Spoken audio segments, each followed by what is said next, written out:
Welcome back to all of you to this piece of online real estate, which is called Nourished by Claudia. And today I'm gonna discuss something that it's really personal and it's all about gaining weight.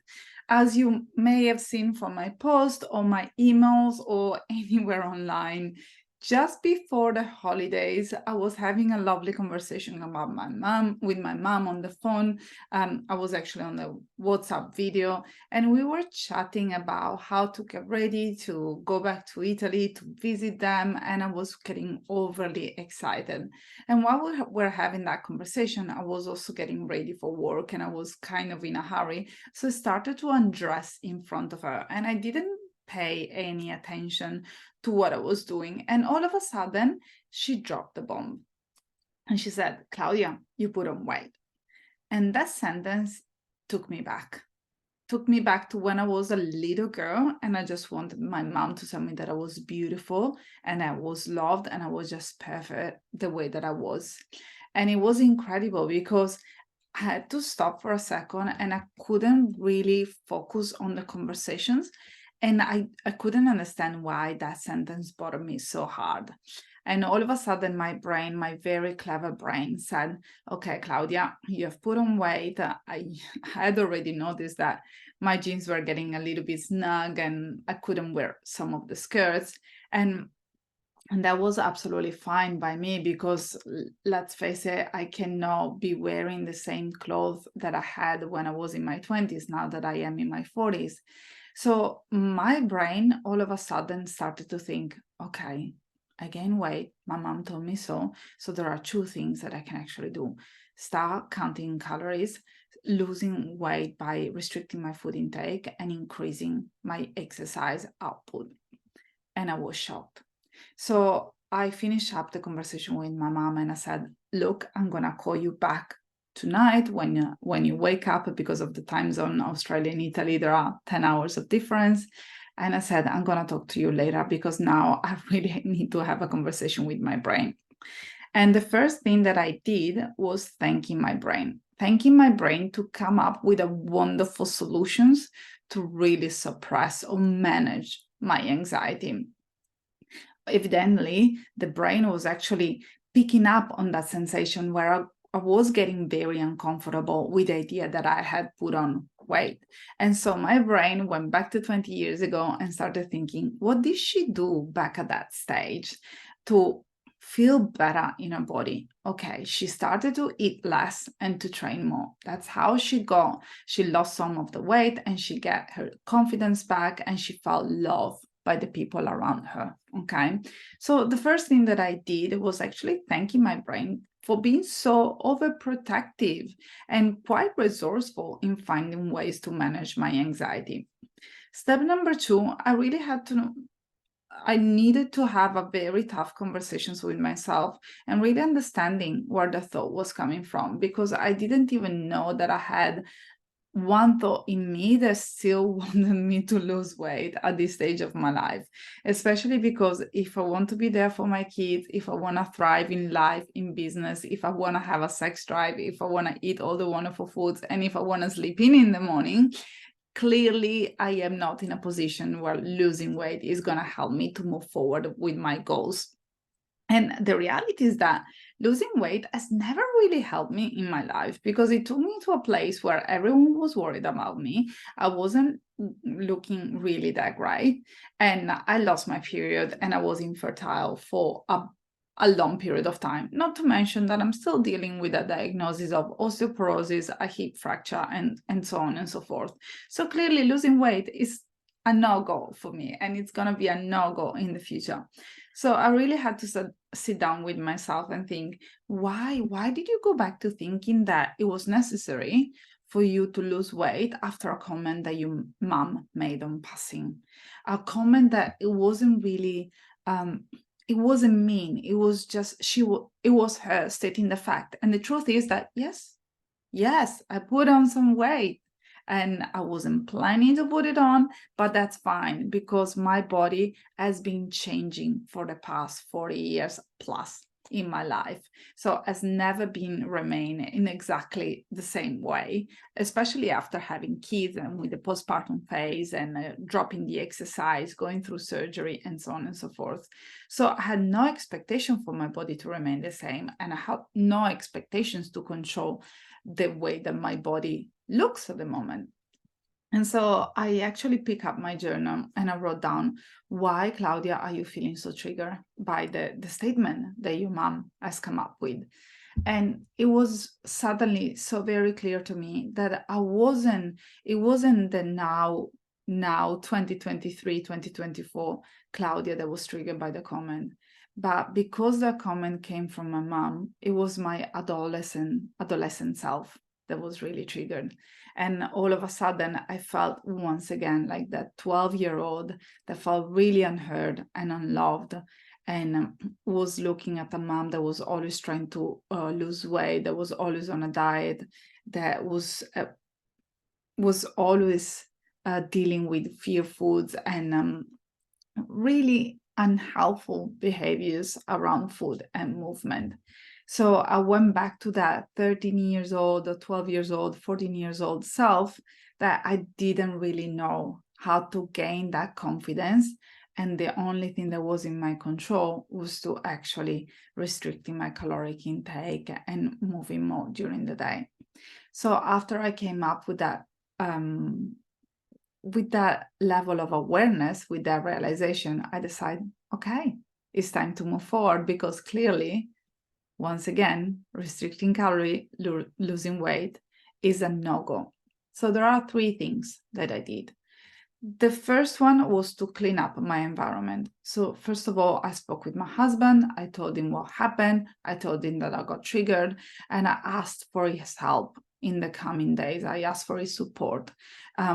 So I just wanted him to be very mindful of the way that he was talking to me, that he didn't make any comments about any food being healthy or unhealthy, and that he really watched out that I was having an abundant level of snacks and food, especially with Christmas, on Christmas night, because I didn't want to definitely restrict myself from having sweets on Christmas night and New Year's Eve.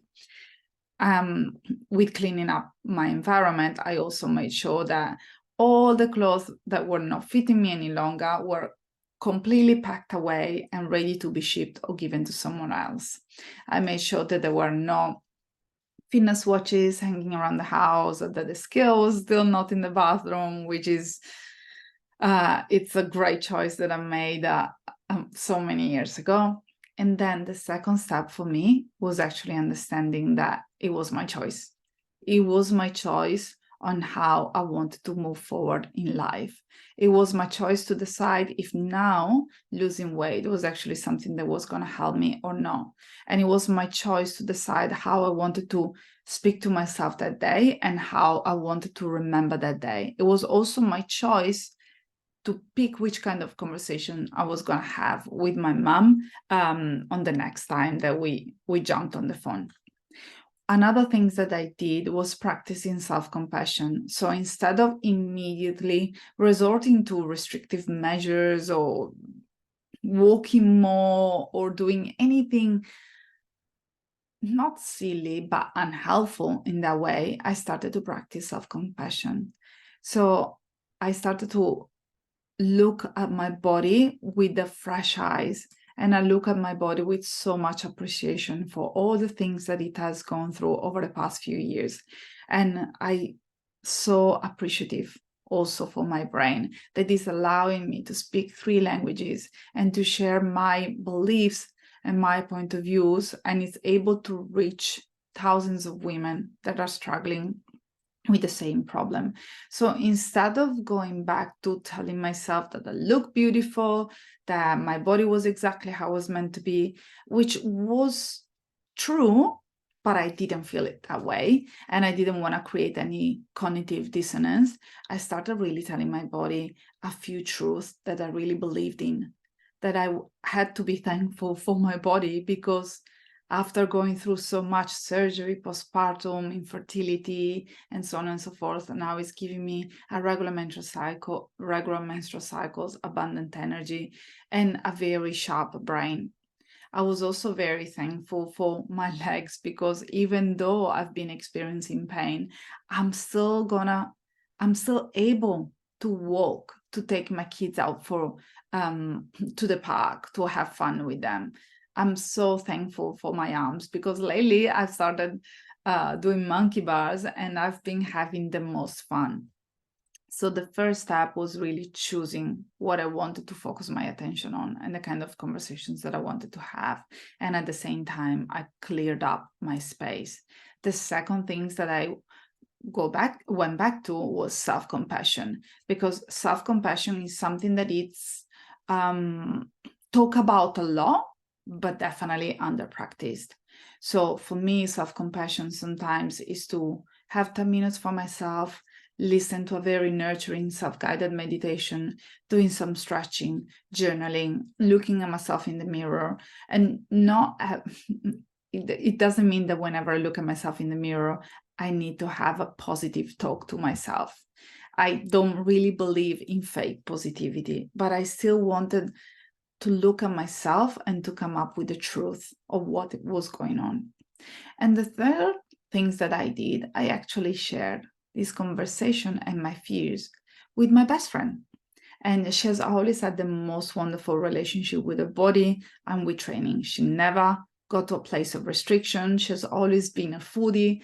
And yes, she moves her body, but whenever she wants to, whenever she's not too tired, or whenever she has some extra time. And I said to her that I was really triggered by the conversation that I had with my mom, and I didn't really understand where those thoughts were coming from, because it's not the first time in the past 10 years that people have actually told me that I have gained weight, but coming from my mom, and so out of the blue, really triggered something in me, really triggered that adolescent self that is still living inside of my body, inside of my soul. And she sat down with me and she said, you know what, Claudia, I look at the picture of when I was younger. I look at the picture of myself when I was in my 20s. And then I look at the pictures of myself now when I was laying down at the beach with my son. And I noticed that my belly was quite comfy, that I have a little bit of a pouch, that I do have cellulites in my legs.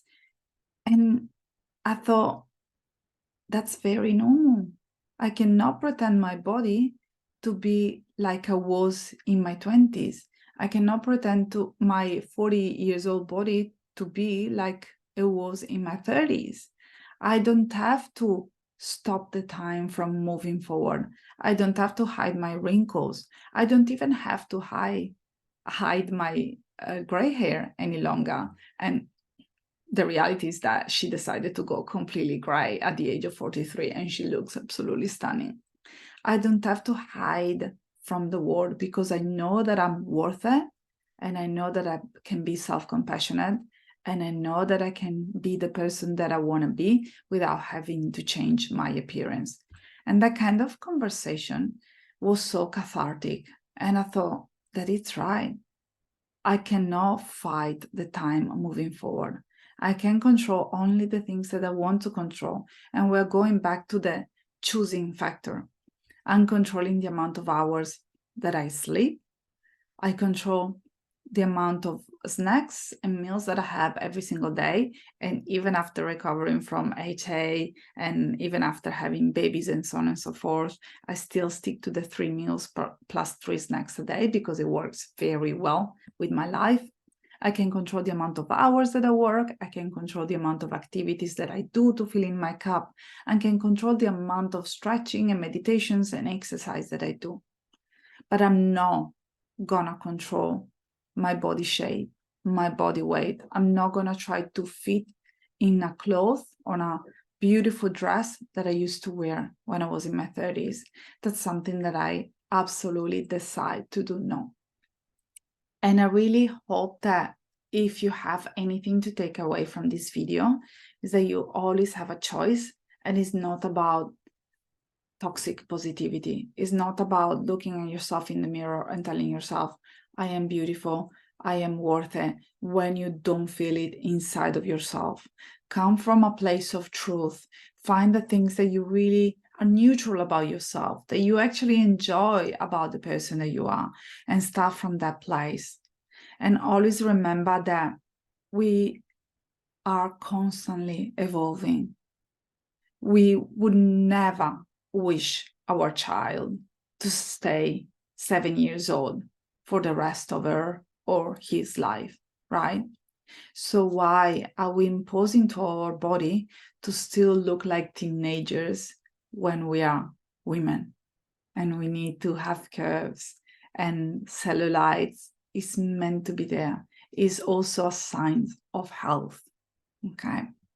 So I would like to conclude this video wishing you the best year ahead.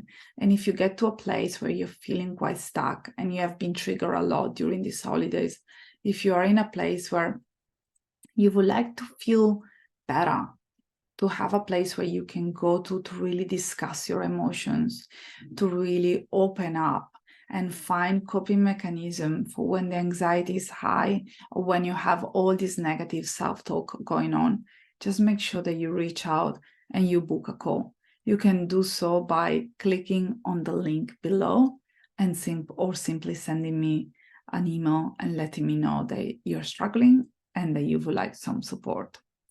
I wish you the best 2024 or the best year ahead, and I love you very much. Bye for now.